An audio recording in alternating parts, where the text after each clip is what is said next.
jangan dikira bahwa di China sendiri nggak ada persaingan. Justru setiap daerah di China, kayak provinsi atau kabupaten itu bersaing masing-masing untuk memberikan terbaik. Yang saya lihat dari Xi Jinping itu luar biasa, dan yang lebih penting lagi adalah dengan Xi Jinping yang kuat, pilihannya cuma dua, dia menjadi korup atau tidak.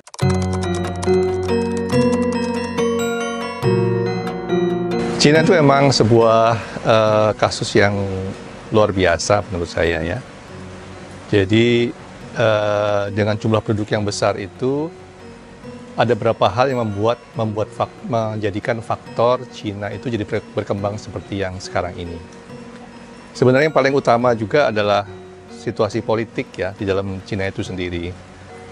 Dengan situasi politik yang relatif stabil, China jadi nggak ada energi yang dipakai untuk politik gitu ya, yang terjadi setiap 5 tahun di negara-negara lain atau 4 tahun di negara lain. Nah, ini membuat China bisa fokus dengan apa yang harus dilakukan ya. Nah, yang kedua, China itu juga fokus terhadap industri, infrastruktur, dan manufacturing. Dan itu penting sekali untuk menumbuhkan pertumbuhan ekonomi. Berbeda dengan negara-negara Eropa dan di Amerika, yang cenderung mereka malah lari dari industri atau manufacturing menjadi service oriented. Ya. Nah, ini membuat pertumbuhannya kan nggak sebesar kalau itu adalah manufacturing dan industri. Ya. Dan yang ketiga saya lihat, China itu pinter sekali dalam mensecure supply chains-nya. Ya. Jadi pengalaman China diberikan sanksi tarif oleh negara-negara barat itu membuat China belajar banyak dari situ, sehingga dia membuka hubungan yang baik dengan Afrika, dengan Asia Tenggara ya, itu mensecure raw material ya, supply chain-nya luar biasa. Contohnya Indonesia lah. Indonesia kan mensuplai nikelnya ke China gitu ya, dan itu mensecure EV battery demand di China kan, yang Eropa nggak bisa apa-apa lagi gitu kan. Dan itu salah tiga yang saya lihat membuat China bisa tumbuh dengan luar biasa ya saat ini. Dan tapi bukannya tanpa tantangan tentunya. China sekarang kan semakin sampai dengan hari ini kan masih terus mendapat sanksi dan tarif gitu ya. Mobil listrik Cina kena tarif 100% di Amerika. Kalau di Eropa mungkin lebih di bawah itu, tergantung dari pabriknya gitu ya. Nah, itu tantangan tersendiri. Tapi kan China nggak kehilangan akal. Dia dengan supply chain tadi itu menjadi bagian juga dari pasar. Dia jual mobil-mobil EV-nya itu di Afrika dan di Asia Tenggara. Jadi China menurut saya memang luar biasa bisa mempertahankan dan meningkatkan pertumbuhan ekonomi, dan diharapkan sebenarnya China nanti akan bisa melampaui GDP ya, atau PDB dari Amerika karena pertumbuhan yang luar biasa ini. Jadi menurut saya itu sebabnya kenapa kok China bisa jadi pertumbuhan ekonominya luar biasa saat ini.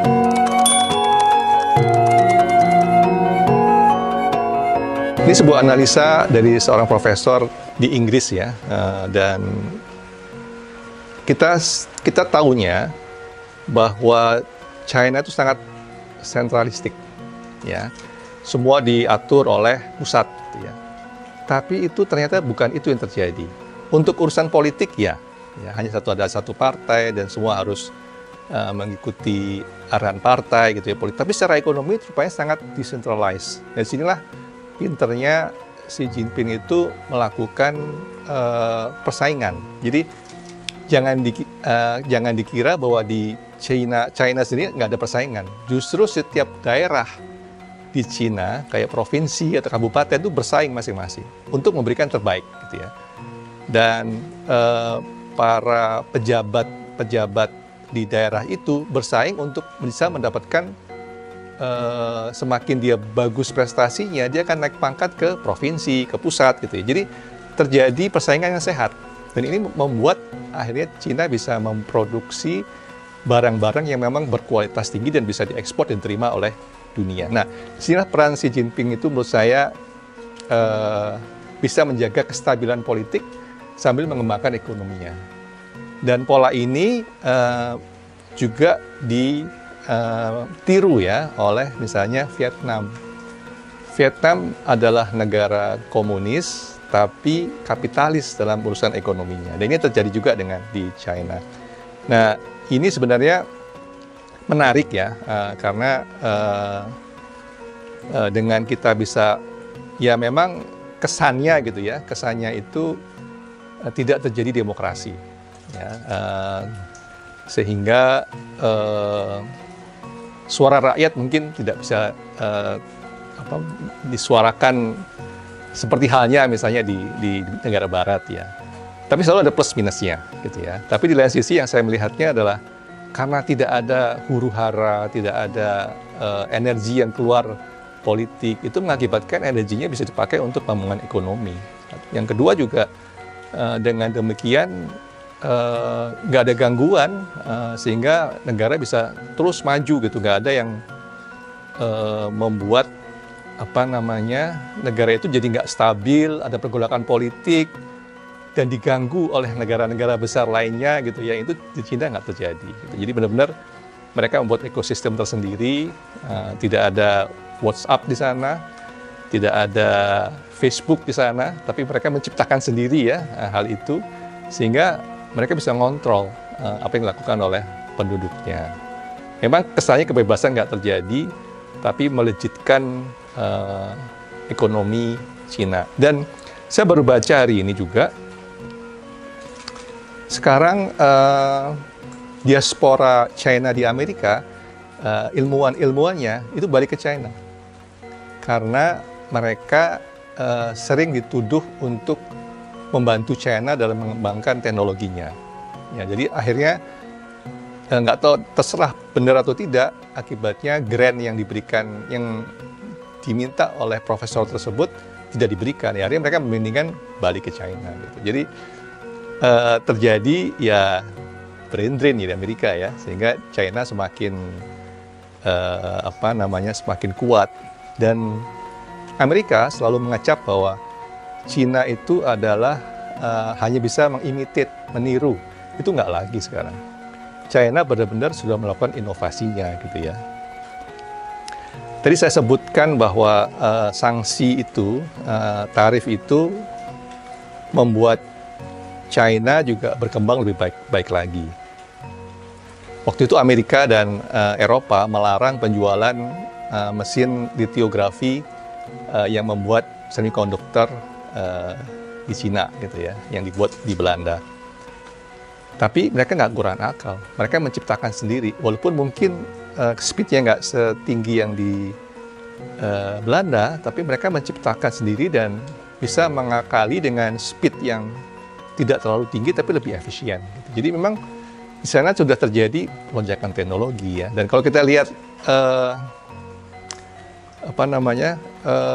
teknologi perangnya ya, kapal induknya China itu sudah semakin maju dibandingin negara lain. China punya galangan kapal jauh lebih banyak dari Amerika gitu ya. Jadi ya memang yang saya lihat dari Xi Jinping itu luar biasa. Dan yang lebih penting lagi adalah dengan Xi Jinping yang kuat, pilihannya cuma dua, dia menjadi korup atau tidak gitu. Dan kita melihatnya Xi Jinping itu nggak korup. Xi Jinping benar-benar ingin negaranya menjadi besar, ingin bahwa rakyatnya sejahtera. Itu yang saya lihat.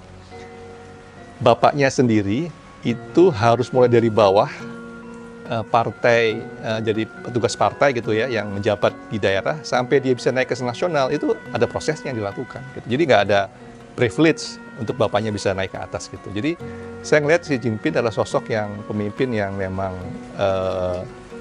tepat untuk memimpin Cina dalam waktu yang panjang ke depan ya, dan itu bisa menghasilkan stabilitas politik, karena kunci dari pembangunan peradaban lebih baik itu kan kepemimpinan yang continuity gitu ya. Kalau tiap 5 tahun ganti, 10 tahun ganti, itu biasanya akan sulit terjadi pembangunan yang berkelanjutan.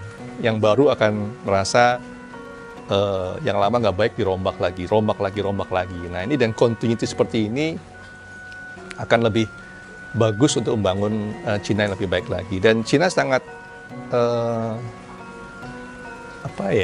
maju ya, kalau nggak saya bilang agresif gitu ya. Jadi hubungannya dengan negara-negara di Asia dan Afrika kan tidak hanya hubungan dagang, tapi memberikan kredit, memberikan bantuan keuangan gitu ya, yang memang diperlukan gitu ya di sana. Dan ya seperti halnya Indonesia juga kan, kita mendapat bantuan dengan WUS yang sekarang ada Jakarta Bandung, itu kan sebenarnya bagian dari One Belt One Road-nya China ya, dan memang dari sisi politik keamanan mungkin dianggapnya ini bagian dari sesuatu yang kurang bagus ya, tapi dari segi ekonomi ini membantu perekonomian Indonesia tentunya gitu ya.